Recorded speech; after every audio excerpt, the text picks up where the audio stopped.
সাংবাদিক বৈঠকে বিরোধী দলনেতা শুভেন্দু অধিকারী তিনি বলেন, ওয়েলফেয়ার অ্যাসোসিয়েশনের যারা সদস্য তাদের ছাড়া তাদের সরিয়ে নির্বাচনের কাজ করতে হবে। সেই মর্মে চিঠি লিখে জানিয়েছে আজ জ্ঞানেশ কুমারকে। পোশাক না পরে ডিউটি করে এমন অনেক পুলিশ, তার তালিকা অনেক লম্বা। রাজ্য কলকাতা পুলিশ মিলিয়ে মোট 915 জন যারা ডিউটি করে পুলিশের পোশাক বা ইউনিফর্ম ছাড়া। অন্যদিকে সিইও দফতরে বিএলওরা যে বিক্ষোভ করেছে সেটা নিয়েও প্রতিক্রিয়া দেন তিনি। আর কি বললেন বিরোধী দলনেতা, শুনুন।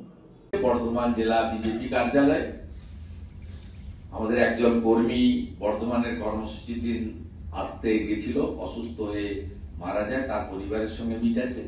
সাঁইথিয়াতে পরিবর্তন সংকল্প সভা র্যালি রয়েছে, খুব বড় র্যালি। আমি প্রত্যেক দিনই করি কোথাও না কোথাও দল থেকে।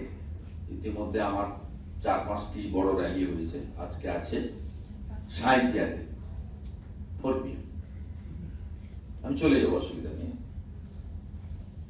আর আপনাদের যদি কিছু প্রশ্ন থাকে। প্রথম প্রশ্ন হচ্ছে যে এই যে সৌম্যদীপ বাবুর কথা বললেন, আইপিএস অফিসার, তো আইপিএস অফিসারদের সার্ভিস কোডেই আছে যে ট্রেড ইউনিয়ন করা যায় না, ওরা আইপিএস অ্যাসোসিয়েশন করতে পারে। সার্ভিস কোডেই বিষয়টা আটকে যেতে পারে। 1, 2, আপনার বিধানসভা কেন্দ্রে তৃণমূল কংগ্রেস প্রচার করছে যে আমরা কিন্তু টের পেয়ে যাবো কারা কারা এবার বিজেপিকে ভোট দিল। যারা দেবে তাদের লক্ষ্মীর ভান্ডার বন্ধ হয়ে যাবে। পঞ্চায়েতের সদস্য তিনি ফেসবুকেও পোস্ট করে দিয়েছেন, বিজেপিকে ভোট দেওয়া মানে সরকারি প্রকল্প থেকে তোমাকে বঞ্চিত করা হবে। তো সাহস নেই, করে দেখতে বলবে। বাপের টাকা নেই, সরকারের টাকা, ধার নেওয়া টাকা, তো ছেড়ে দেন। আমার এলাকার লোক জানে আমাকে, মানে আমাকে ওরা ওদের অভিভাবক, বন্ধু, আত্মীয় মনে করে। অতএব আমি ওটা বুঝে নেব, যা খুশি করতে। সৌম্যদীপ তো বায়াসড। এর আগে কোঅপারেটিভের ইলেকশন সব বন্ধ করে দিয়েছিল, হাইকোর্ট হয়েছিল। হাইকোর্ট পরিষ্কার ভাবে বলে দিয়েছে যে রুল হ্যান্ডবুকে যে রুল 6 রয়েছে সেন্ট্রাল ক্যাডারের ক্ষেত্রে আইপিএস, আপনি ভায়োলেট করেছেন, আপনি বায়াসড। উনি পার্সোনাল অ্যাপিয়ারেন্স পর্যন্ত হওয়ার মতো অবস্থা হয়েছিল। ন্যাচারালি সৌম্যদীপদের কোন নির্বাচন ঘোষণার সাথে সাথে সম্পূর্ণভাবে ডিউটি তো দেওয়া যাবে না এবং পশ্চিমবঙ্গের বাইরে নিয়ে যেতে হবে। শান্তনু সিনহা বিশ্বাসকে এর আগের নির্বাচনে কোচবিহারে পাঠিয়ে দিয়েছিল, মানে যেহেতু কলকাতা থেকে প্রভাবিত করছিল, এদেরকে পশ্চিমবঙ্গের বাইরে কোন পার্শ্ববর্তী রাজ্যে সেই সময় নির্বাচনের কাজে পাঠাতে হবে। তামিলনাড়ুতে ভোট হবে, কেরালায় ভোট হবে, আসামে ভোট হবে, অন্য কোথাও পাঠাতে হবে।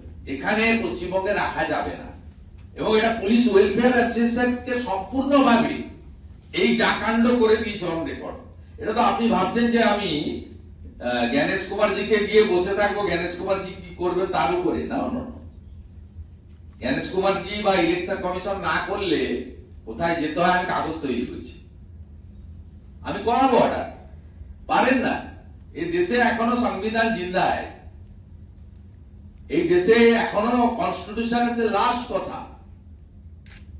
সেটাকে কি করে অঙ্কুশ লাগাতে হয় মুকুল রায়ের ক্ষেত্রে প্রমাণ হয়েছে, কিছুদিনের মধ্যে আবার প্রমাণ হবে।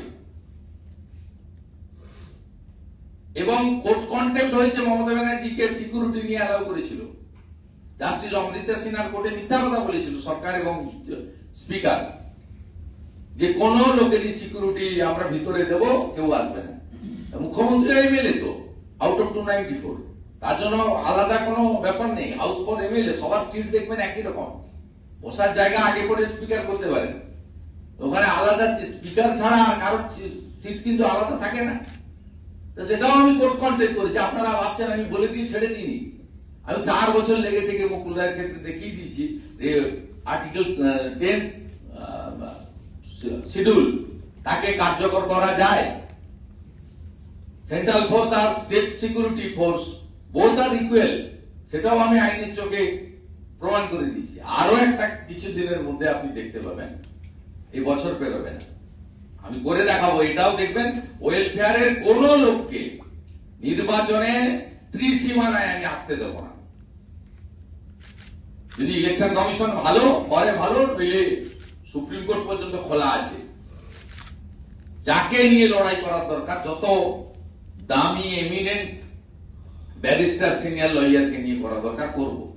আমি ডকুমেন্ট তৈরি করছি। শুভেন্দুদা, আজকে মমতা বন্দ্যোপাধ্যায় আমাদের ভিডিও ভালো লাগলে লাইক ও শেয়ার করুন, কমেন্ট সেকশনে আপনাদের মতামত জানান। আরও ভিডিও পেতে আমাদের চ্যানেলটিকে সাবস্ক্রাইব করুন এবং প্রতি মুহূর্তে খবরের আপডেট পেতে প্রেস করুন বেল আইকন।